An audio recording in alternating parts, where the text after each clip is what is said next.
Olá! Nesta segunda aula sobre funções exponenciais, nós estamos interessados em fazer uma caracterização mais geral dessas funções. Então, nós vamos querer saber se elas são crescentes, quando são decrescentes, se são positivas, negativas e outras coisas mais. Vamos seguir a mesma ideia que foi usada em outras exposições sobre funções diferentes, para que o ouvinte, o espectador possa ter familiaridade com a forma de explanação. Então, a primeira coisa que vamos querer saber é sobre a questão do gráfico e o gráfico a partir dos parâmetros. Então, a nossa função exponencial, pelo menos na sua forma mais simples, ela é dada como sendo um a elevado a x e, portanto, ela tem um parâmetro. No processo de definição que nós já vimos na aula anterior, fica determinado que o A tem que ser maior que zero para que ela esteja bem definida e tem que ser diferente de 1 para que ela não se torne trivial. Então, nós temos duas regiões para o parâmetro, uma região de A maior que zero e menor que 1 e uma região de A maior que 1. Há ainda um elemento a ser considerado que é o sinal do x, pode ser maior ou menor que zero, mas como x não é um parâmetro, isso não vai ser considerado. Então, vamos passar a uso de uma simulação que possa nos ajudar a compreender como essa função pode variar em função do parâmetro a, e nesse caso nós vamos incluir outros parâmetros para tornar essa função mais geral. Então vejam aqui, nessa simulação feita no GeoGebra, que essa função tem, na verdade, quatro parâmetros. Ela tem o parâmetro d, o parâmetro a, o parâmetro k e o parâmetro c. Esses quatro parâmetros, então, tornam que a função exponencial totalmente genérica.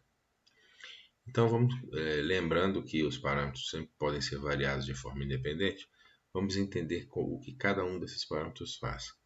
Veja, o parâmetro d nós já estudamos quando falamos da teoria geral das funções.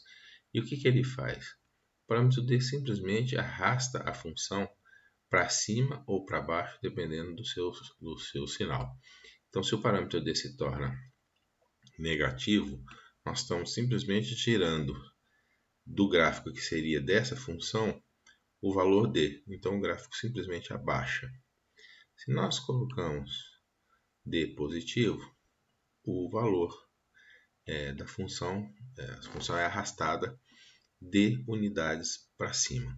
Então aqui, por exemplo, o ponto seria exatamente o valor de d, 1.3. Aqui embaixo seria exatamente o valor de d, menos 1.1. Vejam aqui o menos 1, menos 1.1. Então é isso que o d faz. Eu vou agora manter o d próximo de zero, tentar colocar em zero, pelo menos próximo, para ficar fácil de trabalhar. Então, com d igual a zero, nós temos agora só essa função que aqui está e nós podemos analisar os outros parâmetros. Então, vamos ver agora o k. Vejam, se o k é positivo, o que acontece? Essa função ela é crescente, porque à medida que o x cresce, com o k positivo aqui, e o a maior que zero, à medida que o x aumenta, a função aumenta. Notem que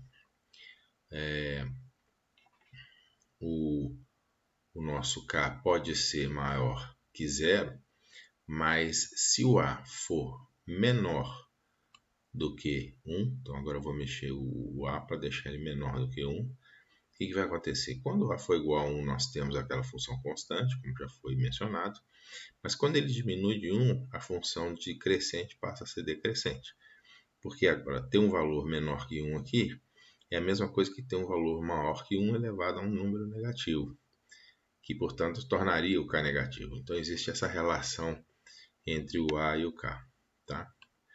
Então vamos lá. Voltando aqui a um valor positivo. Então o que o k vai fazer? O k vai fazer com que a função, à medida que o k diminui, ela vai se tornando próxima de 1, porque quando k for igual a 0, ela é 1, né? Independente do x. Então ela se torna 1 e depois ela inverte de crescente para decrescente. Então o k controla essa característica junto, como eu falei, do valor de A, porque quando A passa de maior que 1 para menor que 1, esse sinal do K também é afetado. Ok, temos agora o valor do A, isso já foi um pouco conversado.